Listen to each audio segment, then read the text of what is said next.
ছাত্র জনতার আন্দোলনের মুখে শেখ হাসিনা সরকারের পতনের পর কার্যত 3 দিন দেশ সরকার শূন্য ছিল।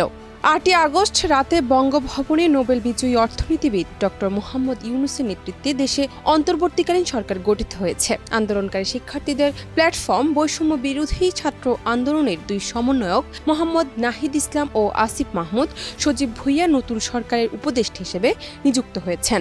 তরুণ হিসেবে যা দেশের ইতিহাসে এই প্রথম।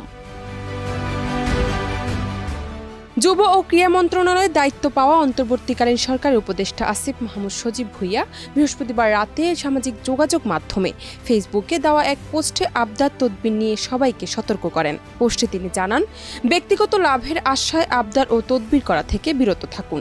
এতে করে আমার সঙ্গে আপনার সম্পর্ক নষ্ট হতে পারে। দেশ গঠনে পরামর্শ থাকলে জানাবেন। নাজমুল হাসান পাপনের স্থলাভিষিক্ত হওয়া আসিফ ঢাকা বিশ্ববিদ্যালয়ের ভাষাবিজ্ঞান বিভাগের স্নাতকোত্তরের শিক্ষার্থী। 2017-18 শিক্ষাবর্ষে বিশ্ববিদ্যালয়ে ভর্তি হওয়া এই তরুণ গণতান্ত্রিক ছাত্রশক্তি ঢাকা বিশ্ববিদ্যালয় শাখার আহ্বায়ক। নাখালপাড়া হোসাইন আলী হাই স্কুল থেকে মাধ্যমিকের গণ্ডি পেরিয়ে আদমজী ক্যান্টনমেন্ট কলেজ থেকে উচ্চ মাধ্যমিক পাশ করেন। তার স্থায়ী ঠিকানা কুমিল্লার মুরাদনগর উপজেলায়।